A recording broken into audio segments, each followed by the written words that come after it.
Hello, welcome, and thank you for joining me for another movie review.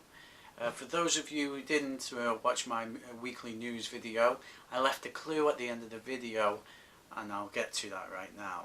The clue was that my next review would bridge the gap between Ready Player One and Mission Impossible, which I'll be reviewing at a later date. It is a movie both directed by Steven Spielberg and starring Tom Cruise. It is of course Minority Report. Minority Report is set in the year 2054, where pre-crime, a specialised police department, apprehends criminals based on foreknowledge, provided by three precogs who envision the future. They are called Agatha, Dashiell and Arthur, and when the precogs predict a murder committed by the chief of pre-crime, John Anderton, played by Tom Cruise, he goes on the run to prove his innocence, as well as stumbling across a years-old conspiracy. I think we'll start with the positives first this time, because there are a lot of them, and to be honest, I think this movie might be one of Tom Cruise's most underrated achievements. I think in it he plays the role of a damaged man still haunted by the disappearance of his son really well, and you see that damage, that weight on his shoulders every time you see him. One of the tenser moments in the film contains these little devices called spiders, and they really they are autonomous robots which can sneak under doors and explore and ID people.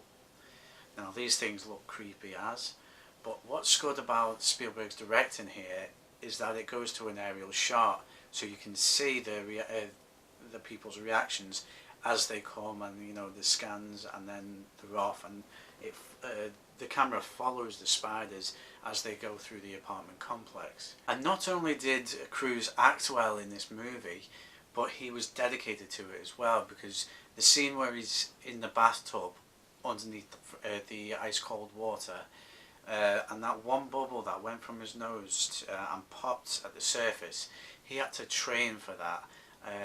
Steven Spielberg was going to do it using CGI, but Cruise said no, I'm going to train for it, I'm going to see how to do it, and then I'm going to do it. So hats off to him, because it's a really good, tense scene.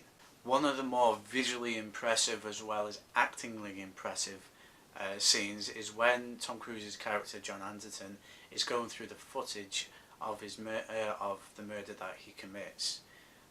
Now when he sees himself pull the trigger, and his murder face is kind of overlapping his normal shocked face. And I gotta tell you, it's a really good scene, because it shows how much he doesn't want to become that person, and shows how far he is from that person. The operatic music that is used really well to raise the tension, to add a little class, and for the mystery of the scene.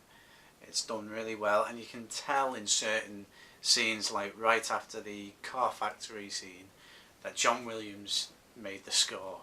There's certain bits where you're like, oh, that's a little sounding like Indiana Jones, or that's a little sounding like Star Wars, but it's used to effect there. It's used to playful effect. He believes that the precogs are always correct, so that must mean that he must murder this person. Now, enough about Cruise's performance. I'm going to talk about the directing. The directing is really top notch, and as it should be from Steven Spielberg. The future noir setting is perfect, with a visually spectacular yet grounded approach to the future. I especially like the computer interface that Tom Cruise uses to pull apart the visions, the precogs visions. He uses these gloves with 3 fingers in them, and he just goes all over the place like that, and honestly I can't wait until they actually release that, if they ever do. But it would be quite something just to kind of just go all over the place like that. Another reason why I wanted to review this film just after Ready Player One is because both films are set near enough the same time. They are just 9 years apart.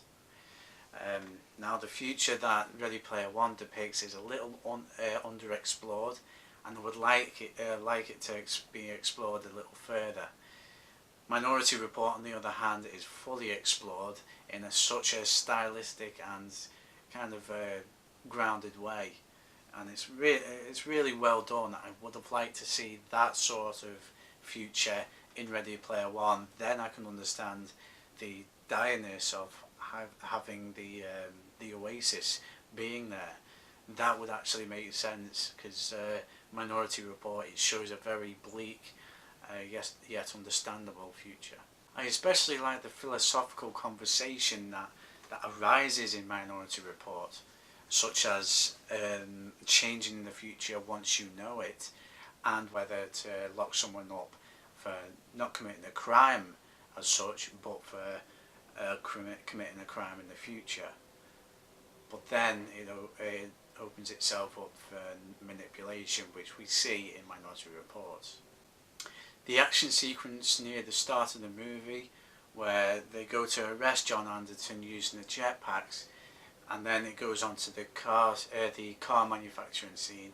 That's a really good scene, and I like that. The only gripe that I have with it is that the police officers look a little too clumsy, and I was looking for a little bit more of a confrontation between John Anderton's second in command. The advertisements on the city walls, as well as fully on screen in a couple of scenes, is an odd callback to Total Recall, I think, because that used to do that as well.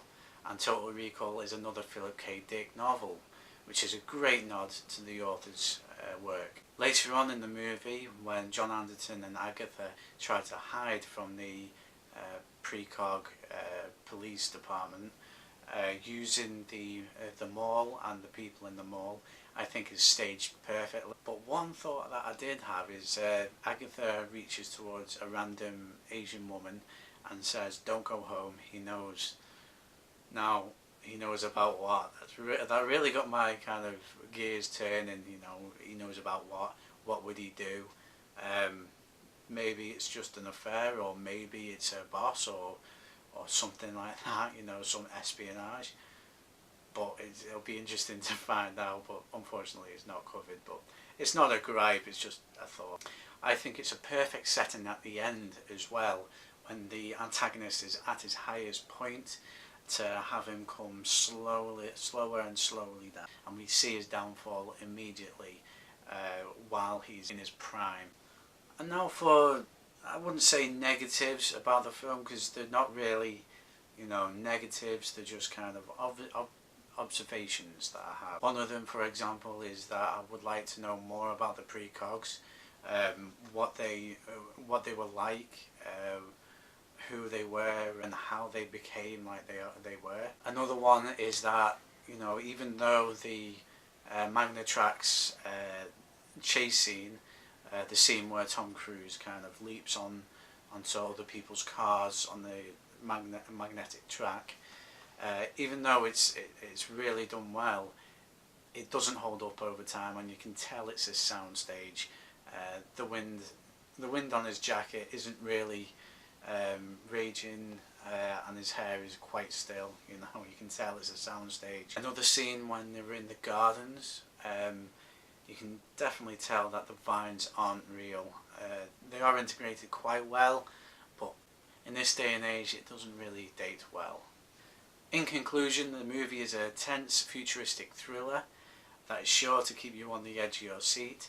The acting is phenomenally well. The directing is really different and grimy and atmospheric. Honestly, there's just a couple of gripes with the movie, but on the whole it's fantastic and very underrated. I suggest you watch it real soon. Thank you for joining me for another movie review. Comment below to tell me what you thought of the movie. Join me next time as I review Mission Impossible. See you soon. Thank you very much.